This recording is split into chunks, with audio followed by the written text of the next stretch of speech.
When I moved to California, it's like, y'all don't got kids. It's like a red flag. You know what I'm saying? Right. You trying to be cool at 50? You in a bar at 50, my guy? So it's like people holding on to like every phase and every era of life changes, and the things that's important to you should change. Yeah. But some people are stuck in their second and third childhood. Yeah, the adolescent phase. The number one killer of all Americans is food. Food is the worst drug, right? Poison. If food is the bullet, the gun is type 2 diabetes and heart disease, right? It's a lot of times that I talk to our people, if they out of shape, fat, whatever, and I be like, yo, what's up with your blood work? And they be like, oh, my shit's straight though. I know I'm big, but I'm good. And I'm like, you're not. I think it is really fucked up for a man to be obese. I think you're an asshole if you're obese, especially if you have a family. You don't care about your people so much to where you're gonna keep eating, stress them out, trying to get you out the house into the hospital and back and forth and all the stress that they gotta deal with because of your eating patterns. That's something you can change. Once again, it is an honor, a privilege, and a pleasure. Class is in session, and I am joined by a true scholar, a CEO, a media mogul, fitness guru, motivational speaker, author, rapper, so many things. I mean, highest class of civilization, representing super intelligence, the superior man, the one and only, Mike Rashid. What's good, my brother? Everything is good, my brother. Thank you for having me. I'm honored to share time and space with you. Come on, man. It's long overdue. I mean, because as someone who's been in this space, you know, for quite some time, and inspiring so many people. I mean, from fitness to just being the best human you can possibly be, man. You've been inspiring and leading. What would you consider yourself, though? I mean, obviously, I list all of the accolades and things like, but when someone is introducing you, what do you say? I am this. I let them go. I let them do what they do. Or when you introducing yourself, what do you say? Listen, a wise man. A wise man. No. A wise man once said. Lao Tzu said, "He who defines himself doesn't really know who he is." So I just leave that. Like, listen, your breakdown or assessment of me is all that matters. Right. You feel me? Yeah. Because people can come and say they're everything, but what impact did you leave on the person you were speaking to? Yeah. So that's what matters. I live my life predicated on the fact that I'm going to ascend one day. I'm going to like die. Yeah. So for me, whoever I deal with, whoever I interact with, I would like for that interaction to be pleasant, to be positive. Yeah. So hopefully they can tell a good story about me. That's wisdom. So I got to know some history then. I mean, to break it down, because one may see your videos and they're like, clearly, you know, this dude knows what he's talking about. I mean, you've achieved amazing success in business. Clearly, your physical form is supreme. So, but how did it all start? You know, where are you from, and were you always this superior man? Listen, I mean, I had to grow into who I am, and I'm still growing. I'm from Brooklyn, New York, and I just had a real unique life. So my mother was married to the biggest drug dealer in New York. Right. So we was rich. Right. We grew up rich, and then he died, and then we were poor. Right. Financially poor, that is. Yeah. So I got to experience like the highs, the highest of the highs and the lowest of the lows. Like I had a driver, bodyguard, like that as a kid. Yeah. So the Black Richie Rich. Right. So that all went away, and it was rough, and we had to do what we had to do. And my mother, she ended up getting addicted to drugs back then, and she had left to get clean. She went to Florida. I stayed in New York with my grandparents. And then as I got older, getting ready for college, I went to the West Coast, to Arizona State. Okay. And I lived in Arizona for a while. That's how you locked in with Tay Streets over there. Yeah. But I wasn't the best guy back then. You know, I wasn't living the best life. However, I did have a good foundation. Like I always had knowledge of self. I grew up with the wisdom, supreme math, the 120s, the whole nine. Who introduced you to that? My father. Oh, okay. Yeah. See, in Brooklyn and New York, it's a lot of culture that I don't find in other places. Right. You know, you find blocks with the Hebrew Israelites, the gods, Nation of Islam, like whatever, anything. You will find wisdom if you want it. It's in an abundance. And you have so many different cultures in its purest form. And so which one did you assign to as a young man? The Nation of Islam. Okay. But specifically what kind of spoke to me was the Nation of Gods and Earths. Right. So And a lot of people, I mean, because I feel like that's a couple of generations ago. Yeah. You know what I mean? With the you hear about the 5%ers or you hear about the guys on earth, but I feel like this generation doesn't really understand what that was. Right. Break that down for them a little bit. all right, excuse me. We have very specific teachings, and when you look at the total population of the earth, out of 100% of the people, 85% of the people are deaf, dumb, and blind. Followers. So, right, and that's not a negative thing. That's just how things are. Right. Right, and then you have 10% of people who have wisdom, but they're wicked. Yeah, right? they're manipulating with they're the wisdom. Right, they're the evil bloodsuckers. The of top the poor. 10% that we always talk about. So they keep the 85 in a triple state of darkness. Yeah. Deaf, dumb, and blind. And then you have us, the gods, the 5%, who we have knowledge of self, and we use it to enlighten. Right, and to bring our people out of the triple stages of darkness. So the job is never done. We're always working. It doesn't seem like things change, right? Yeah. But I see a change. I see a shift in the paradigms that exist, and it just takes a long time, right? So what I do is I do everything that I do. My life, like I'm a capitalist, but I'm a conscious capitalist. So everything that I do is to help people. You know, I live a life of service, and especially our people that's deaf, dumb, and blind. So that's why, like, the book, like, this is like a lot of information. And see, me being a personal trainer and coming up doing that stuff too, it was like, these people really listen to me. Yeah, right? yeah. And then something clicked in me. I'm like, yo, this is true spirituality. Facts. You know, people try to separate working out from anything important. But I'm like, that's actually the most important thing you could do. Right. Because you could be as wise or as rich as you want, but if you're in bad health, it does nothing for you. Health is true wealth. Yeah, and I had a friend when I was in school. He was older, but he was like the first millionaire that I was cool with. Yeah. And he was about 6'9", but he was morbidly obese, but he didn't look like it because he was so tall, right? Right.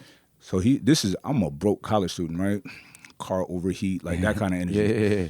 And I'm at his crib. His crib was dope. And he would be like, man, if I could trade lives with you, I'd do it in a heartbeat. Wow. I'm like, what do you mean? Like, bro, like look at all of this. He said, look, when I'm in pain, my money does nothing for me. You know, he said he tried to kill himself before because he was in so much pain, right? So that man ended up passing away. Wow.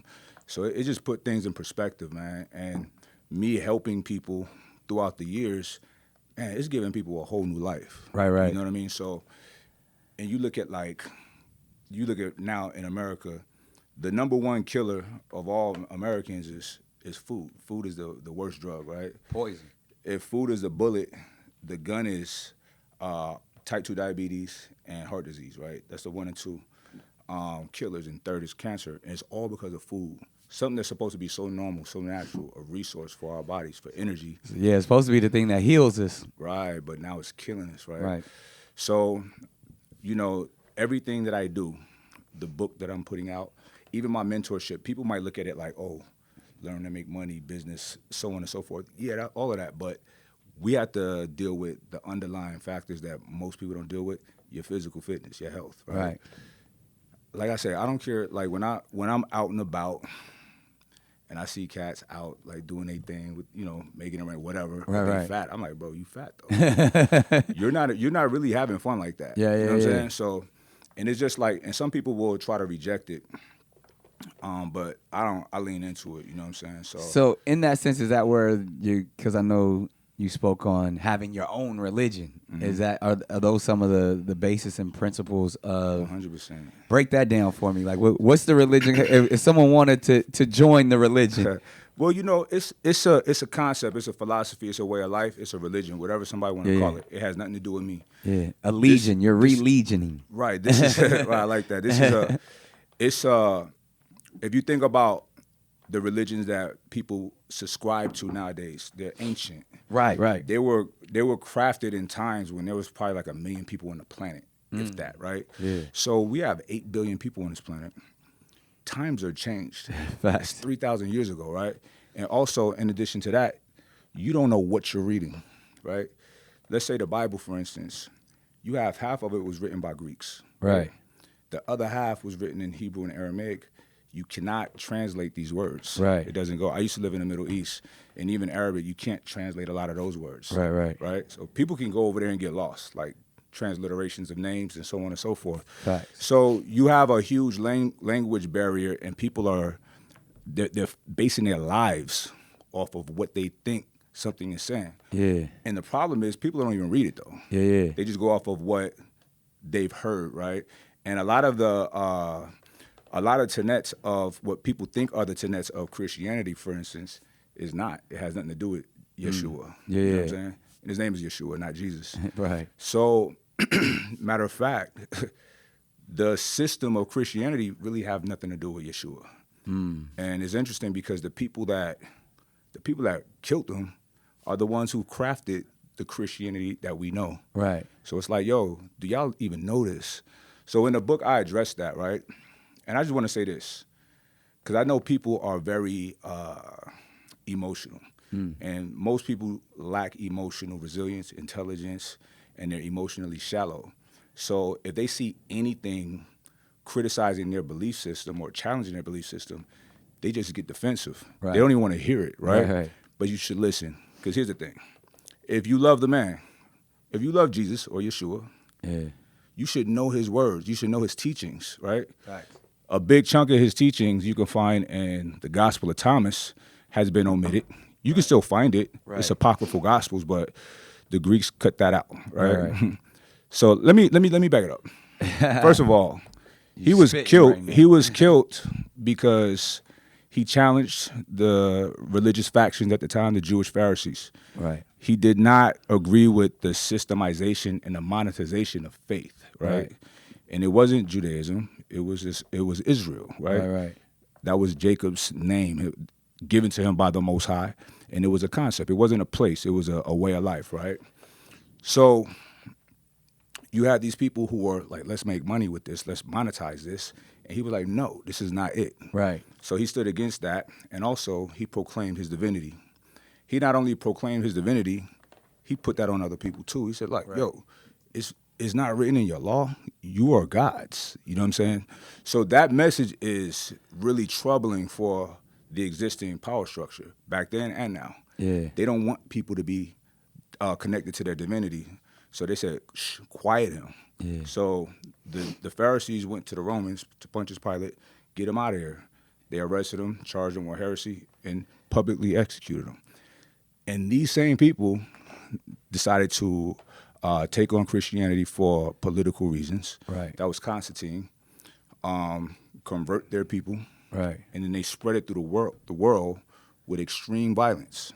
You feel me? Facts. People don't know like where a bill come from, like a law, but the origin of all of that is the papal bulls, right? And this is a religious decree from the Pope. People gotta understand this. Religion is powerful, right? It controls people. People listen to it. If you're told every day since you were born, like, oh, do this or you go to hell, people do it. So religion always had fear. Correct. It has a stronghold on people and out of fear, which is not a valid way to lead. But anyway, the Pope, they had these decrees, like, all right, y'all. So they also came up with the concept of original sin, right? Right. I'm gonna back it up a little bit more. There's a term called master morality and slave morality. And these principles, well, slave morality is taught and is programmed on people through religion, right? Right. Through power structures. The heads of religions are always in cahoots with the governments of whatever place they're in. That's just where the power's at, right? So what slave morality is when a person has a fixed mindset, a person stands against everything but stands for nothing. And the main thing they stand against is power, is success, right? So they put morality in struggling, right? They put morality in oppression. Right. And listen, oppression, I mean, we've dealt with that. But that's not our situation. That's a temporary condition that we're supposed to use to empower us to never let that shit happen again. Yeah. You feel me? So That was the gym. That was the resilience. Right. It was working to be. You don't celebrate oppression. Yeah. You get up out of that. You get it off you. So, but with this slave morality, you just be in it and you blame everybody, right? And they say things like this: the meek shall inherit the earth. No, they're not. They say things like, it's easier for a camel to go through the eye of a needle than a rich man to go to heaven. Why? right? Right. And nobody challenges these things. They just accept it and they rock with it. But I'm like, nah, rich men create heaven. You understand? Rich men, we move society. We make innovation in different spaces for y'all to have better lives, right? Right. But they associate negativity with that. And the people teaching that are rich. Facts. They're the masters, right? So anyway, this is implemented in religion. Yeah. You feel me? I think me and my brother right here was talking about it. He gave me a little pushback. I was like, my guy, when you go to church, the people, they all chilling, right? They pretty humble, docile, like, yeah. The pastor, what is he doing? He's sitting in his throne above the deacons, right? Right. Better car than everybody in here. Probably got a helicopter. I ain't mad at it. But he not teaching y'all that. You feel me? So all of that humble He's feeding humility, his flock, but he's not teaching them how to soar like an eagle. Correct. He's pacifying them. Yeah. Making them feel good. But anyway, the Romans came up with this concept. I think this was developed in 325 AD at the Council of Nicaea. This is like a big debate on how Christianity was going to be. Yeah. So a lot of these Council of Nicaea down where like it was just all of these different scholars from different walks of life pulling from different religions to create one story to help control. Correct. And I did a thought experiment with a friend of mine about that, and the guy Arian, not Aryan like Aryan white people, but Arian, he was an Egyptian scholar of the time, and his thing was, if we studying scripture to be precise, God is God and Jesus is Jesus, and Jesus is the Son of God, right? Right. But they were like, nah, fuck all of that. God and Jesus and the Holy Spirit and all of these things, this confusing shit is just one. Yeah. So with that, this is why we had the level of like genocide throughout the world, you know, under the guise of Christianity or slavery and things of that nature, right? It wouldn't have happened the other way around. But anyway, so they came up with this concept called original sin that people just accept right now. Yeah. That's not in the Bible, right? So, like I said, when you say it's not in the Bible, you mean that's not scripture, right? So, but it's part of the Christian culture, right? And this was to tell people that y'all are sinners. You're destined for hell. Your salvation is in this church. We can save you, right? That's control. That's manipulation, and it's not okay. Why am I born a sinner? That doesn't make sense. And then if you try to have somebody explain, and I've had them with an open mind, explain if Jesus died for my sins, how am I a sinner? Like, what does that mean? Right. It's never. They get to a roadblock, and they're like, you just gotta believe, son. No, thank you. Right. I don't believe anything. Right. You know, I either know something or I don't. Right. I'm not going to associate my everything to a concept that doesn't make sense to me. And this was something that I had a problem with as a kid. Right. I'm like, this doesn't make sense. Just pure curiosity. I'm like, but I don't understand this. And no one can ever explain a lot of things, right? So anyway, I know that a lot of concepts that are programmed on people are very problematic, right? Think about the anxiety one might have praying all day, asking for forgiveness all day because you have to be forgiven to go to heaven when you die. And we don't know when we're going to die. Right. So we got to keep checking, right? Right. So a lot of this stuff is not ideal for a good life, for one to experience real heaven. Because if you recall, when we were under the condition of slavery, they told us, look, the book say honor your master. Yes, sir, brother. But when you die, it's cool. You're going to go to heaven. Right. You will inherit heaven. No, that those days are done, right? And they didn't just trick us. They tricked their own people too. Everybody. So I'm just trying to like educate people on reality.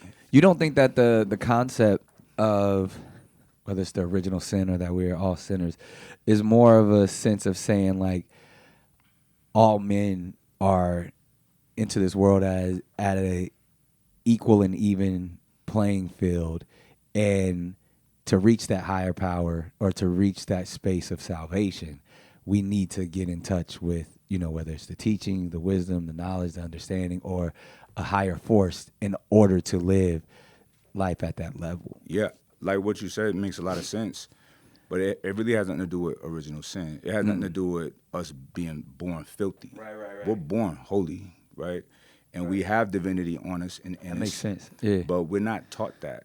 You're not taught these like Jesus. Because of just, I think the idea of maybe, not to cut you off, my bad, is the idea of flesh. You know what I mean? Our innate, thought processes and even nature is, at even times animalistic. Mm-hmm. So, and you teach this a lot about discipline. Correct. And then the idea of like, okay, well, once I have some type of understanding or knowledge, then I start to apply it. Yeah. Therefore, that's how I elevate and no longer walk in sin, because sin is the idea of like, oh, I'm just going with whatever nature says I'm supposed to do. So I'm I'm gonna eat to kill or kill to eat. You know what I mean? I'm gonna have my lustful thought. Like all of those things are just what's innate in us as humans. Correct. And then to reach, that God energy, that God level, we have to then find these disciplines. Now you raise a very good point, my brother. So you gotta think about this. We are animals. Right. We are. You do have to kill to eat, to live, to survive. Right. You are programmed to have lust. That's what they call lust. Yeah. We have to do that to pass on our progeny, right? Yeah. To pass on our data, our DNA. All creatures of the planet has the same wiring, right? Now, we have this robust cerebral cortex, this frontal lobe, so we have empathy. We have language. We have all these things these animals don't have. So we have, with that power comes responsibility.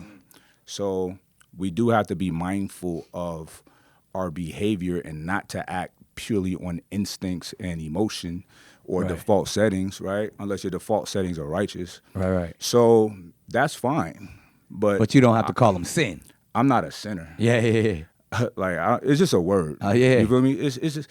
I'd be interested to know what the origin of that word is, and how you broke it down, whether it was Aramaic or whether Hebrew. Like, I wonder what that word translates. Okay, so I don't know man, I got my notes, but I know that somebody in the comments, y'all look it up. Somebody look up the etymology. Don't just the definition, the etymology of sin. Yeah. And if I can recall correctly, that is a mistranslation of Hebrew. That's what I'm saying. I'm pretty sure it is a mistranslation for what we define sin as today to probably what those words actually mean. This is what's taught, though, right? So you got to think about it. You remember the book of Eli, right? Of course. That was about the book. They knew how much power that book had, right? So, these people like, yo, tell them this. Yeah. Tell them that they need the church, my God. Like, they got to come through us. We got to get their little tax. Facts. Tithes is tax. Yeah. It literally means tax in Greece. Yeah. Like, it's tax. Yeah. So it's like, that 10%. You gotta, it's extortion. Yeah. Listen, it's a principle. It's a universal law that works in any capacity. Tax. The form of tithing shows you that this money doesn't rule me. Therefore, once I give, more will come to me. But does it though? I think that's a universal law. Is there a one-to-one correlation? Like 100%. You give away money? It's an energy. Right. It's because I believe it's that's cool. reciprocal. So if I give, I'm gonna get more. Right. That's cool. I give in places that I see. Yeah, I don't think it's a certain amount, or you know what I mean. But I think it's a law that based off of like, when I give, I will receive. So if I chose to give some institution, it's gonna be on my. It's not gonna be a church, right? Unless I stepped into a church that I found to be righteous. You know what I mean? And again, too, like, because what you spitting is real conversation where, even having a background in understanding how ministry works, somebody got to keep them lights on. That's somebody got to keep that air conditioning working. I'm not mad at that. Yeah. So church is a business. I'm not mad at a pastor having a helicopter. Yeah. I'm not mad at none of that. But through that principle, I think it's brilliant in a sense, because not only are you paying for the institution and the building, but you're teaching a principle that actually works in your life. Like and now, like, to your point, if you can't feed into an empty ministry, that's a fact. But if it's an idea where one need, like, I give to I'm one of the partners in the mission. You know what I mean? So, and I really feel like homelessness can be eradicated. So a lot of time, and even different philanthropic efforts I give to, and I classify a lot of that as like, oh, these are my tithes. You know what I mean? These are the things that I choose to give to, not necessarily a building or specific ministry. So I agree with you on that 100% to where I choose how I tithe. Okay. But I do feel like it's a principle that works So regardless. let me give an alternative, right? So under how you explained it, I do the same thing, right? So I have an organization called Dirty Angels because we do angelic work, but we be in a gutter. Right? Facts. But I don't give no money. Right. I go out there and I work. Actually really get to it. So and I mobilize my influence with my community. So we'll be anywhere, any big city with a homelessness issue. We started in Miami because we was building a gym out there a few years ago, and we was in Wynwood, and it was fly, but at night, like they out there, like all right. Zombies came out. So the facts, right? So I would just do a call to action, like, yo, I got something I'm working on. I want y'all to meet me at this location at 9:00, right? So I'm an investor in a company called Trifecta. It's a really big meal prep company, right? I want to talk about meal that prep a little delivery. later, Yeah. I know y'all getting money over there. Oh yeah. So I would have my people send me like, enough food for 300 people, and every night we give out 300 meals, right? Hygiene kits, sweaters, whatever if it's cold, stuff like that. So, and here's the thing: eradicating homelessness, that should happen, but we can't do it. Our government needs to do it because we don't have that kind of capital, right? Right. They have unlimited money. Yeah. You know what I'm saying? We could talk about that too. Yeah. They owe us something. Right? Facts. They can do it, right? If they chose to, but they don't care to because it's not important to them. Right. But what I do it for was for when I look back and I see the people that follow me, they on IG like, yeah, we out here feeding people. I love that. So it's giving them the spirit of living a life of service, doing something for people that can't do nothing for you. It's okay. Yeah. It's a strong thing to do, and it's a good thing to do. I'd rather them that than Friday night, Saturday night, they out getting drunk. Yeah. You feel me? Because I'm not with that at all. So these are the things that I do, right? Like one of my partners, he's my brother. He's like literally a brother, but he likes to give. I'm like, nah, I want to go out there and be in it. Right. Because look, I've been homeless. I've been locked up. I've been in the shittiest parts of life. Yeah. And I'm cool with it. Right. So I'm gonna go out there with them. Because don't nobody. It's a huge part of our society that people don't even know exists.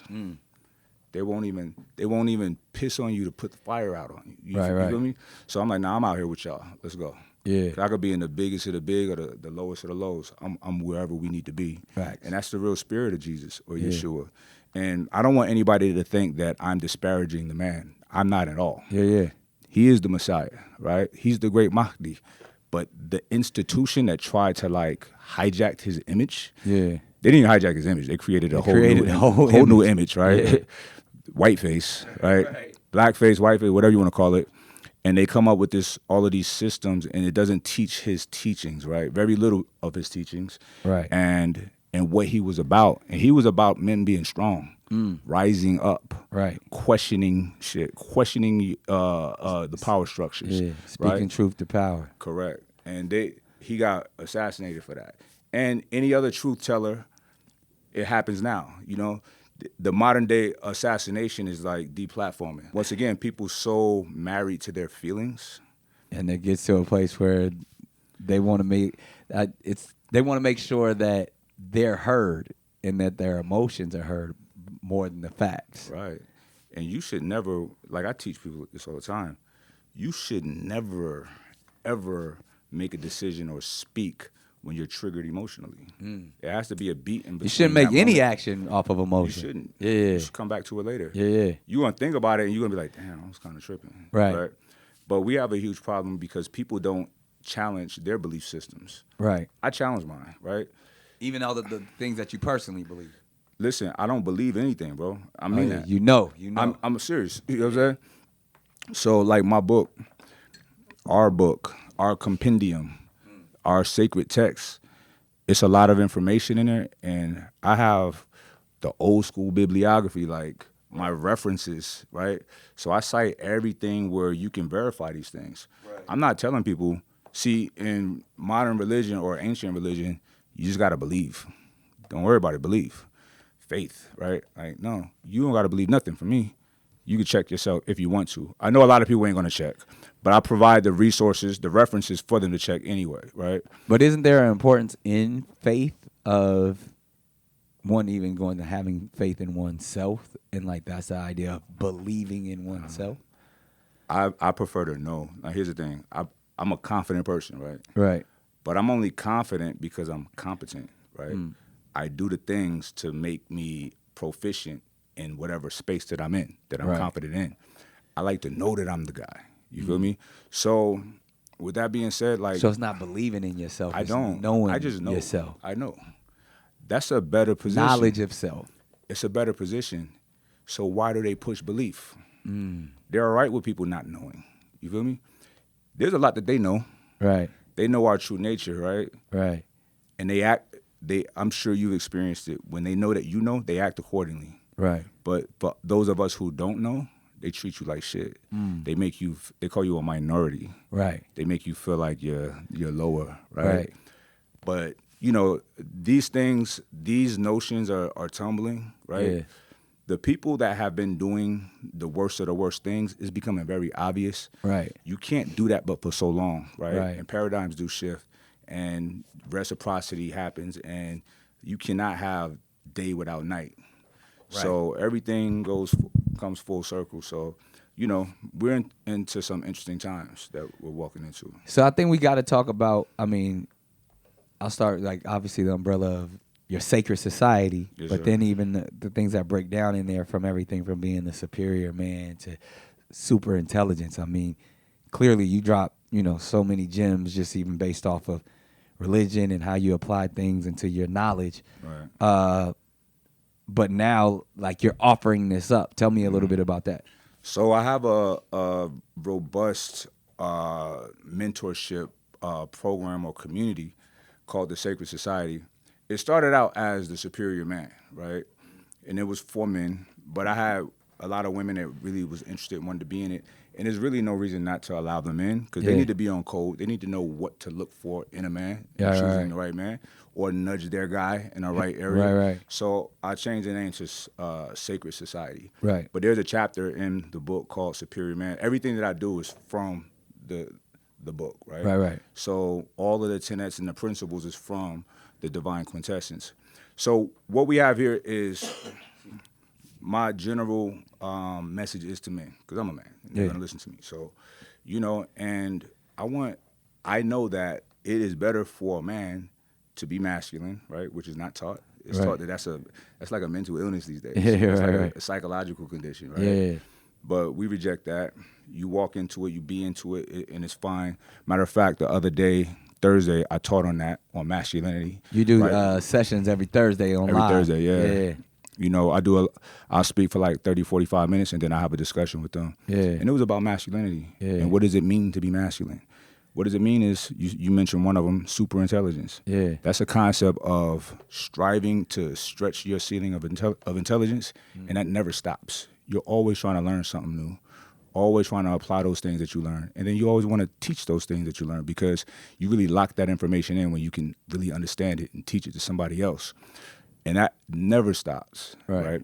It's bizarre that education stops after high school or college. Right. It should never stop. Your brain will atrophy and you're going to be dumb. And, you know, people do stupid things out here, right? Yeah. It's like, bro, do you even, whatever, Yeah. right? So it's better for most people to be like on a higher intellectual plane. Now, with that, the smarter you are, the more self-aware you are, the more conscious you are, you're aware of your physical space, right? Right. And being physically fit and healthy.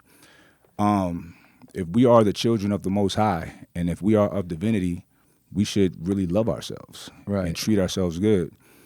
You know, and anybody that's listening, if you feel a way about what I'm saying, I'm speaking to you, and it's out of love. Yeah. You know, especially our people. So it's a lot of times that I talk to our people, and they see where I'm going. Like, if they out of shape, fat, whatever, and they see where I'm going, they be like, and I be like, yo, what's up with your blood work? And they be like, oh, my shit's straight though. I know I'm big, but I'm good.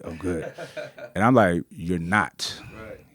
Listen, this is my space, right? I study this, and there's a visual marker for someone who's in the neighborhood or have heart disease or type 2 diabetes. What is that visual marker?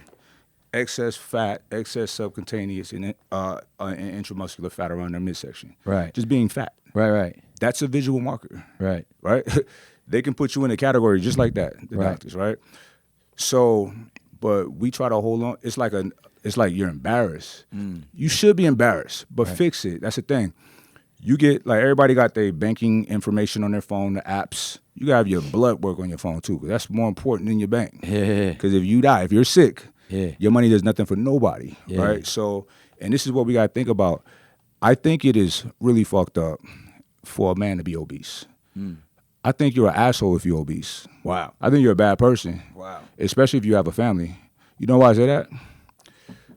You don't care about your people so much to where you're going to keep eating, stress them out, trying to get you out the house into the hospital and back and forth and all of the stress that they got to deal with because of your eating patterns. Right. You can change that. You can change.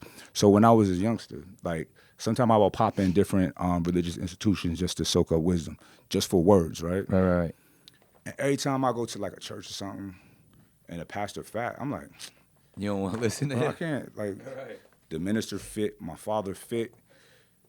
You adhere to the 7 deadly sins. Right. One of them is gluttony. Now, there's a lot of stuff on there I don't know if you're doing or not.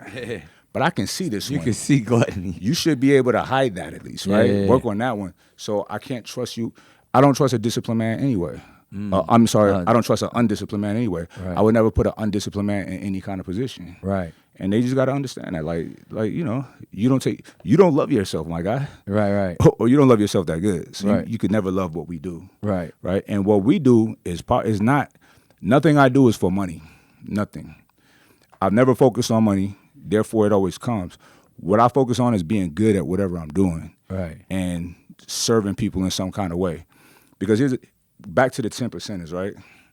They stay in a position of wealth and power by keeping people ignorant. Right. And profiting off of them, selling them more food, keeping them on prescription drugs, right?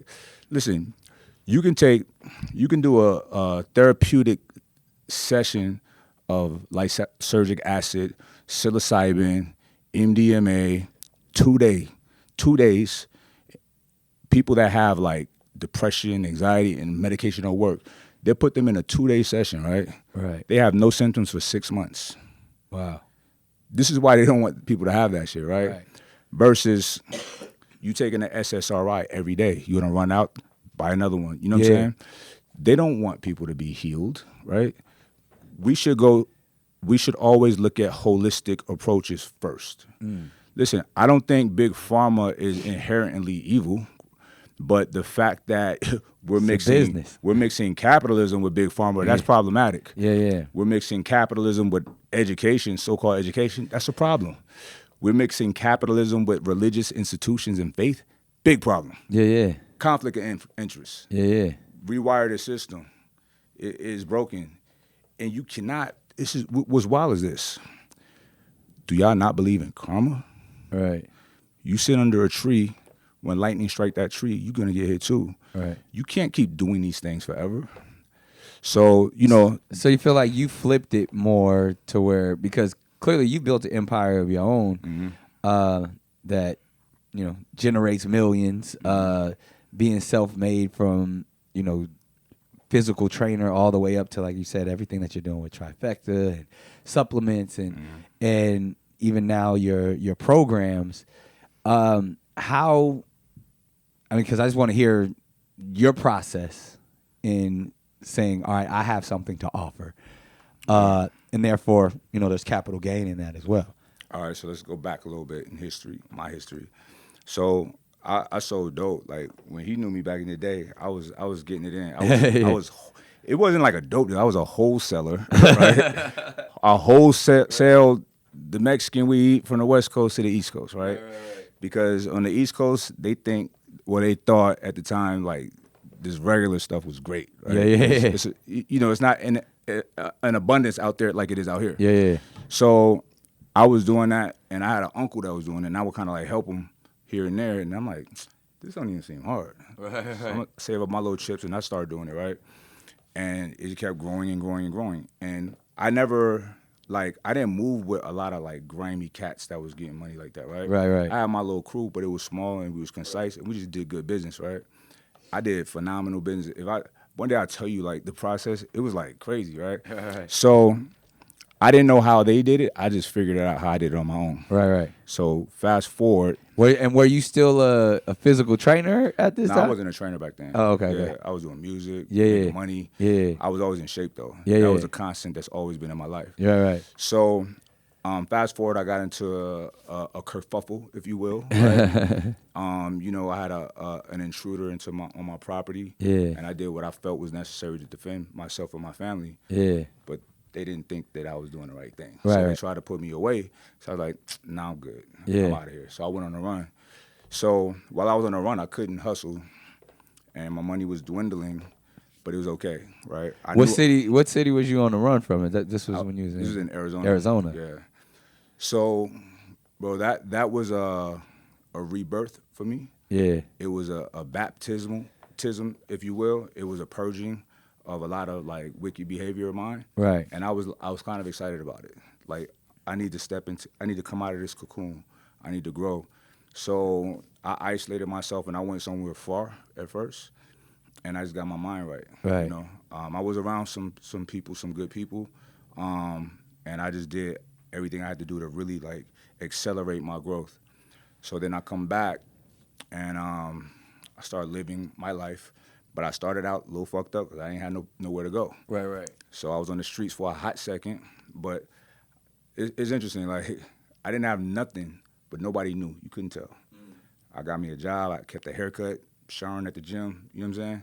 Still clean. Right. Sleeping at the gym on the low, right? Nobody. When it's time to close, I kind of like disappear. All right, I'm out. You know what I'm saying? So, but anyway, I was working at the gym. So I started, like, I came up with a plan and save up a little bit of money to move in with somebody that looking for a roommate. Right. Saved up the chips from there, got my own place. Stopped working at the gym and worked for myself. Took my clients to an independent gym. And, I increased what I was making by like 5X. But it still wasn't even a lot of money compared to what I was doing. Right. But I was cool. It was cool because I felt good about how I was earning money this time. But you still technically on the run? I was on the run, 100%. Right? Started one business. I mean, this is what's crazy, Brother Cannon. It's crazy. I wasn't on social media like that. Yeah. I would put my clients on social media, and they were getting me more business. Yeah. Right? The transformations, and I wasn't just putting pictures. I would put like the girl could only do 1 pull-up, now she's doing 10. Yeah. That's inspiring people, so people sign up. Every now and then I throw a little something of me. Right. And it was just going crazy. Right. So that whole shit blew up out of my control. What year was this? 2012. Okay. 2011, 2012. I'm like, this is crazy. And then the demographic that liked me the most was cops. They're like tough, you know what I'm saying? Yeah, Military guys and all that stuff, right? I'm like, yo, this is wild. Yeah. Like I had my people were like, yo, bro, these white boys in here, these cops doing your workouts. Yeah. They looking at it on the phone doing your workouts. I'm like, that's crazy. Yeah. Because back closer to when it happened, I thought everybody knew, like cops. I thought they just, but it's not like that. So I started getting like, maybe they just don't give a fuck. Yeah. You know what I'm saying? And people think that statute of limitation matters. It doesn't, right? Right. It doesn't, right? Especially for serious offenses. Yeah. They pause the time. So Yeah. it's not going. Yeah. The clock's not ticking. So I knew that was a thing. And so my plan was to like, keep doing what I'm doing the right thing, and go deal with it. Yeah. But so by the time I did, my money was super, super right. Right. There was an attorney that I wanted back in the day that I just couldn't. He was out of my league. Right. But now I was able to afford him. So I went to deal with it, and it was like worse, right? Yeah. Because you have an aggravated factor. You went on a run, so it's called a FOJ, Fugitive of Justice Enhancement. Right. So my bond used to be $150,000. Now it's $500,000. Right. So I'm like, wow, this is real. Yeah. So I went through the adjudication process. I had to be out here for a while. Then they moved me to Arizona, and out there I was able to bond out. And I got that lawyer, like he's one of my closest friends now. Yeah. He's my guy. And he saved my life. He assisted me in a really remarkable way. And when I actually was down to take a plea, right? Yeah. Once we got it worked out till it was decent, I'm like, yo, I'm tired of this. I just want to go. Right? Yeah. So at sentencing, when you accept it, they don't have to accept it, the judge, right? Yeah. It's just a recommendation. So how it typically is the defendant and his fam and cops. Yeah. It was the defendant, me, my fam, and then cops that I became cool with over the years. Standing up, risking their jobs, speaking on my behalf, on my character. You know what I'm saying? That's dope. And it was not a situation of me helping them with anything. Right. I never did, and I never would. You know what I'm Right. saying? And they respect me for that too. Because people that be snitching, you think they respect, they don't respect you. They're just using you. But anyway, so they spoke on my character, all of this, and the judge was like, Mr. King, if this was being adjudicated closer to when it happened, you'd be on your way to prison. Right. But the court see that you're not a criminal. Get out of my courtroom. Oh, wow. So I'm in the elevator, bro. That dark cloud was gone, and it felt weird. Yeah. I wasn't comfortable for a hot second. Yeah. I had a dark cloud 7 years. Like, every day I'm worried, like, all right, they might be at my crib right now. Yeah. When I get off the elevator, I'm like, you know what I'm saying? Every time I'm driving, the cops, I'm like, damn. This could be it. You know what I'm saying? So, you know, but it taught me a lot. That in itself gave me a lot of confidence in myself. Right. That told me that my way for me is better than their way for me. Because their way, I'll still be in prison right now. Yeah. I was right.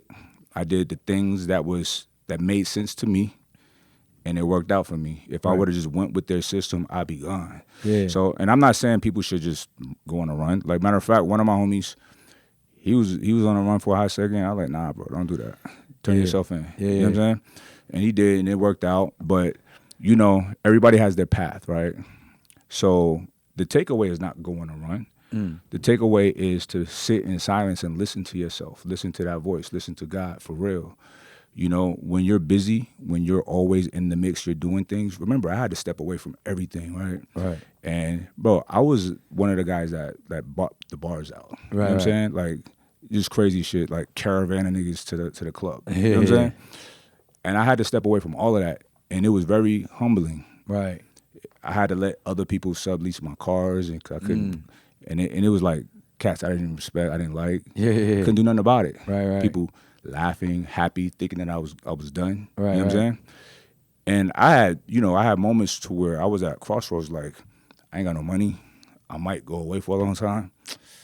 What I can do is go and fuck their lives up. You know what I'm saying? Yeah. And it's not logical, but when you're tethered to that lower nature, right? Like, so when we speak of concepts like jihad, has nothing to do with an external war. That's a war inside. Right. That war with our lower self. So being lazy, being spiteful, being envious, lying, you know what I mean? All of those things, that's what we go to war with.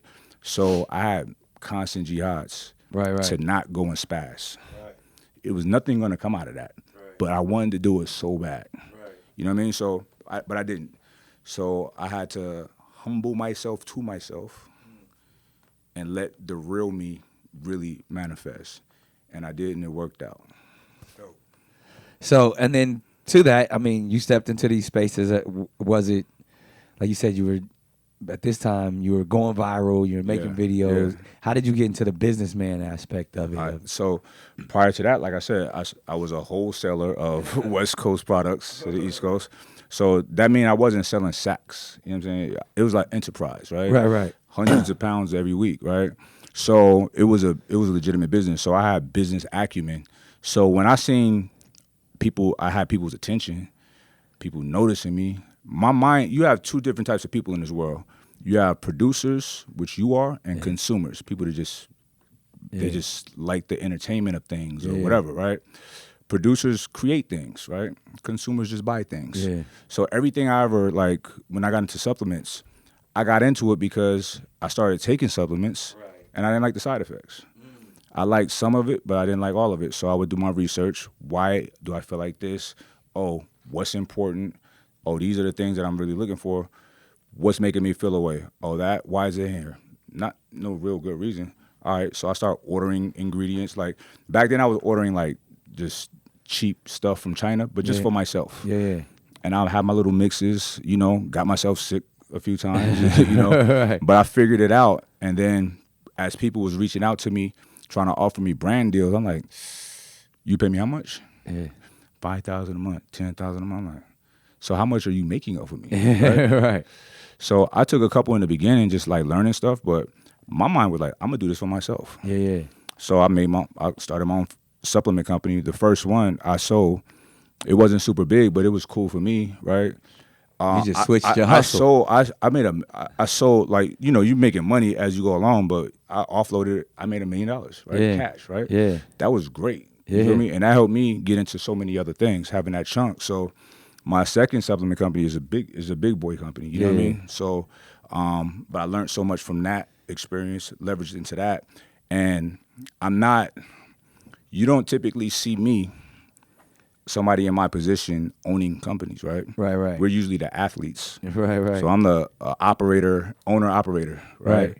Like my brother Simeon, Simeon. Yeah. Facts. Simeon, that's my brother, right? Yeah. And Simeon, they throw him big bags. Right. I said, stop taking them. You do it. Yeah. And it worked out. Yeah, You know what I'm saying? So that's always been my mentality, bro. Yeah. Like I can be subordinate to somebody that I respect. Yeah. But where they at? Where you at? Yeah. You know what I'm saying? So, I just can't be up under people. I can, but none of them people I was going to be up under. Yeah. I could do this better than y'all.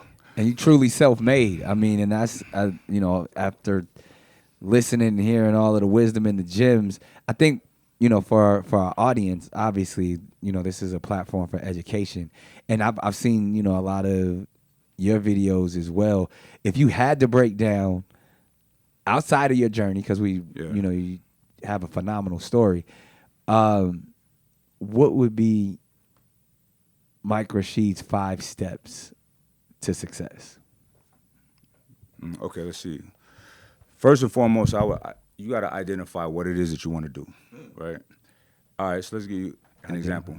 I've done so many, like, appearances at expos or in-store appearances or whatever, Right.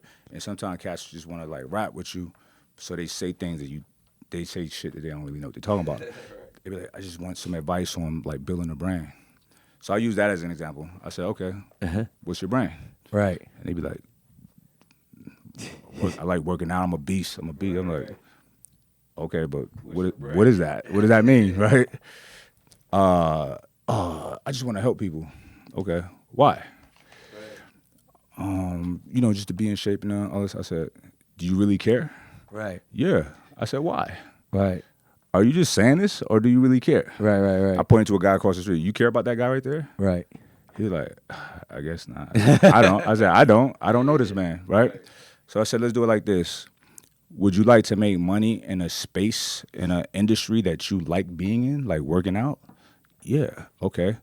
So how are you going to provide value to people? What do you have to offer, right? So first, rule number 1 is identify where you want to be at. Right. Because you don't have to do, like my son, this is my heart right here. He's 18, smart as hell. Right. He got hands, he box, he lift weights, he makes beats.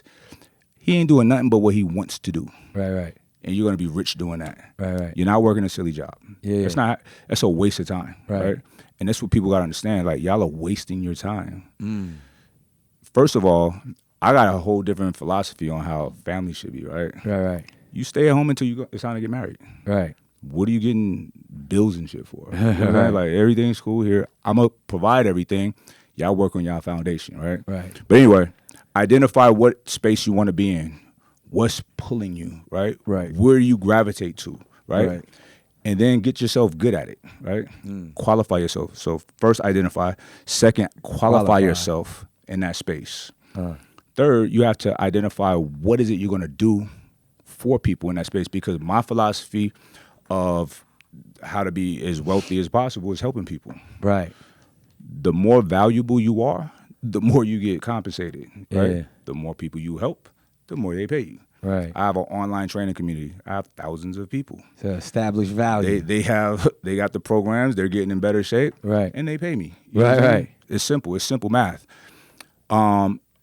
That's 3. Number 4. Establish value is 3. Establish value, right. Yeah. Number 4, do the right thing. Always do the right thing. You're never doing nothing Character. wrong. Character. Integrity. That's everything. Integrity. Yeah, that's a hard one, because once you start getting money, the integrity normally leaves. I don't understand why, that 10%.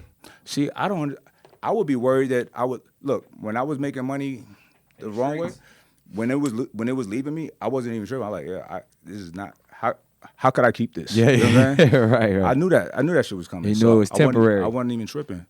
So, and then 5, a real, I guess, a strategy, a tactic is right partnerships, right? You need a team. You know what I mean? Yeah. You could do things on your own on a small level. You could be a big fish in a small pond, but you'll never be a giant, a whale, by yourself. It's not gonna happen. So, like Ambrosia, my supplement company, I was telling my guys, like, yo, we got so many people involved. It's like cats fucking my girl. right. You got to look at it different. You know what I'm saying? But it works, right? Yeah. So, you want to be as hands-off as possible. Not hands-off. You want to be hands-on on the section of the business that you like doing. Right. Listen, well, all of my businesses, y'all don't talk to me about prices. Don't talk to me about payment processing. I don't want none of that. I don't want to talk about none of that. I want to talk. You hired the right people to handle that. Correct. But I do partnerships. Yeah. Because if you own a piece, you got to make it work. Right. It's yours. Yeah. What you gonna do? Yeah. You feel me? So, I believe in partnerships. But anyway, I'm gonna focus on making this real good and servicing the people. That's Right. it. That's all I want to do. You want me to do administrative stuff? I'm gonna fuck it up. Yeah. I'm not gonna be in a good mood. Right. You know what I'm saying? So let me do what I'm good at. Man, that's powerful. So identify, qualify, establish value, integrity, and team building. Yeah. 5 steps of success right there. Can I ask you? Yeah. Something? All right, so, bro, everybody say, I've been following you forever, right? It's a fact. You are a staple in the culture, 100%. And to Appreciate me, you're not a G, you're a God. You are a G, you're a God, right? I'll take that. You move how you want to move, right? And I love that. Because I do the same thing. Yeah. I love seeing it. It likes attract. You have been in a very high position for many years. Right. I think I know how, right? But can you explain to people, because I want people to really respect you for real. Right. And talk about how difficult it is for you to maintain the top spot over and over. Some people have a cool run. Yeah. You never fell off. Yeah.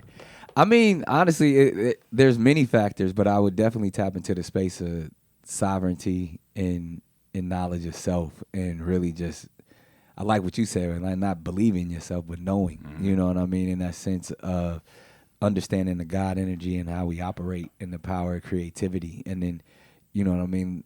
Like when the hustle is in you and that's aligned with, with what God has for you. You know what I mean? Like it's just to me, like I can't take credit for it other than I know how to apply it.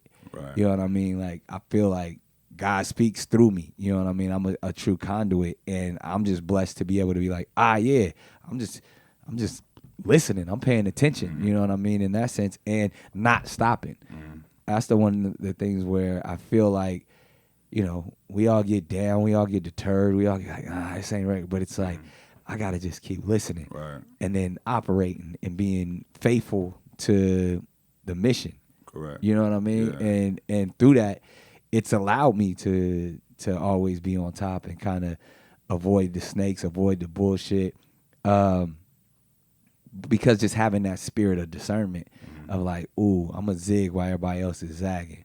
I'm gonna go over here, even though people don't think that's the cool thing to do. I'm gonna master this and understand this while everybody else is having fun. So I think that's probably more than anything is just understanding my spirituality and operating in the gifts to be able to just function in that manner. Nah, bro. So you said something very interesting. You were talking about that spark, that you're a generator, right? You are. Yeah. So the book is called The Divine Quintessence, right? Okay. The quintessence is a fundamental element, right? It's the fifth element. You have earth, wind, fire, air, water, and quintessence. I said one of them twice. Quintessence. This is scientific, but people don't follow science, so they don't hear these terms. But the quintessence is the fabric of the ether. It's what dark matter is, right? And the quintessence is the fabric of all things. So it's the greatest of all elements, right? So if you can pinpoint the Most High, that's it. That's God. That's the fabric of all things, the flow of nature in itself, right? That's purest of divinity, and a lot of us our Q energy, our Q field is just smothered, right? And some people is radiating bright. You know, the creators, the generators. Yeah, you know what I mean? Facts. The people with 12 kids. No, that's a beautiful thing, bro. Facts. And my family, my sister got 15, right? And I'm gonna. She got me beat. She got you beat. I be like to my bro-in-law, I be like, yo, take it easy on my sis. Right? You know what I'm saying? And my sister is a G, and she handles all the kids are intelligent, they're smart, they're well-mannered, they speak multiple language. Wow. You know, and this is what life's about. True village. Generating, never stop creating. And that's Legacy. that's that Q force, that energy that's vibrant, you know. And people don't understand this. Like, when people talk about you and you and your progeny, I be like, y'all, you wish you had that, right? I do, right? I got 4, and I ain't done. You feel me? So it's like, this is what life's literally about. Literally. It's literally about this. Procreating. And then, fruitful and multiplying. and hopefully, it's exciting because you get to mold and sculpt. Yeah. Hopefully, some great people. You know what I mean? So it makes life. This is how you never age. Yeah. You stay young forever, right? And when it is time for you to ascend, which is a beautiful day, your worldly attributes carry on through them. The teachings. It's the teachings. It's not the money. It's the wisdom. Facts. It's how they live their life, right? You get it. That's what it is. And people they shy away. We live in such a weird culture where people are so selfish. Right. They don't want kids. Yeah. Maybe one. Yeah. When I moved to California and I'm in OC, and it's like, y'all don't got kids. Yeah. It's like a red flag. You know what I'm saying? Right. You trying to be cool at 50? Trying to hang out, you in a bar at 50, my guy? So it's like people holding on to like these, I don't know what, right? But every phase and every era of life changes, and the things that's important to you should change. Yeah.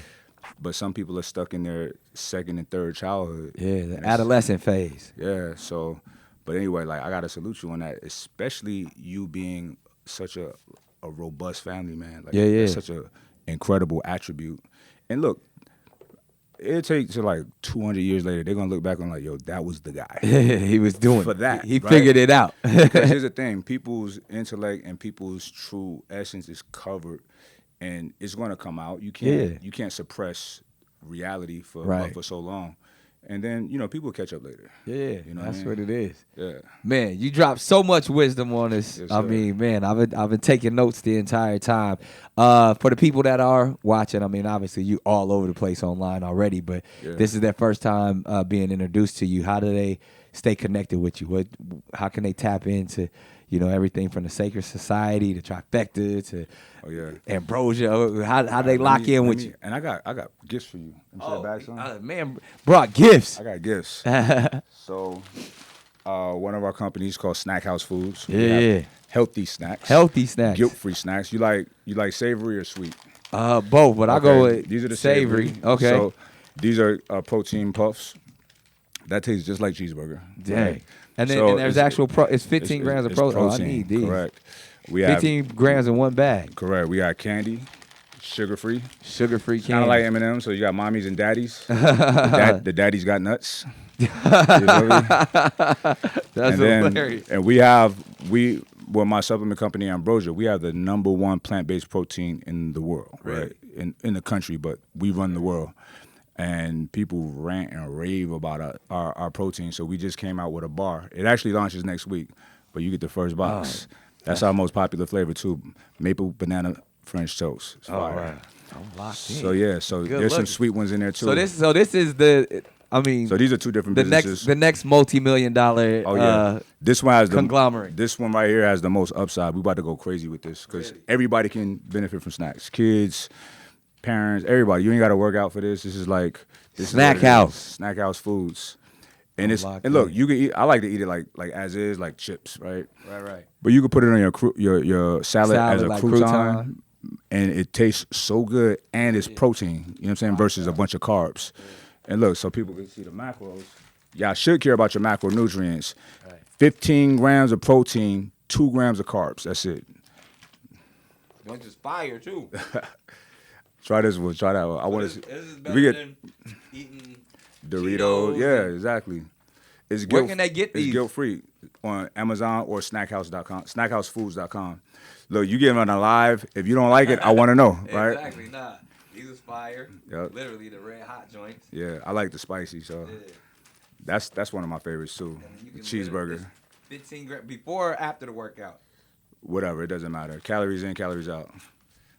Look at How'd you come up with this? Don't worry about it. Fire. No, we got excellent formulations with the flavors, man. We spend a lot of time. See, we do things that we want to do, and to me, this is. I didn't CEO, media mogul, fitness group. Now like freaking snacks. Chef, snack creator. You know, when I was texting you everything, I was driving, so I couldn't think of everything right then. So that's fire. Yeah. Man, I'm so impressed with you. And like I said, it's truly been an honor to sit down with you just based off of, I knew, once I did my research, I knew you had a phenomenal story and really were self-made. And then all that you do to help educate and teach others. I mean, you're one of those brothers that we need, you know what I mean? Because you've been in the trenches. Appreciate it, yeah. You've elevated, and now you're sharing your gifts. Right. And then building empires. And this is good for people. Yeah. Instead of eating junk food, you could eat stuff that's healthy and still taste You're good. literally going from the streets selling stuff to now you and look, and I from the streets to the sweets. And I'm gonna say this: the only thing I did wrong in the streets is I was doing something that they didn't deem as legal, but it's legal now. So was it really bad? Yeah, you feel me? exactly. Yeah. Man, so again, how to following you if they want to follow you? Mike Rashid on all platforms. It's Mike Rashid. That's it. If you're interested in actually just go to Mike Rashid, YouTube, Instagram, Twitter, all of that. And you'll get all my links from there. Yeah, and he got some phenomenal interviews out there, from sitting down with brothers like Kevin Gates to Kevin Gates, that's my bro. That's baby bro. Kevin Gates, Billy Carson. 19 Keys, my brother. Billy Weinstein. Eric Weinstein, that's my guy. A lot of powerful people. You know what Strong minds. I don't sit down with a lot of people, but the people I sit down with is powerful. There it is. Well, this is a great sit down. Man, I appreciate it, brother. And I appreciate it. Like same way. I only sit down with scholars, man, and you definitely right there with it. I appreciate you for that. No doubt. It's been another great session of Cannon's Class. Like, subscribe. You know what to do. We out.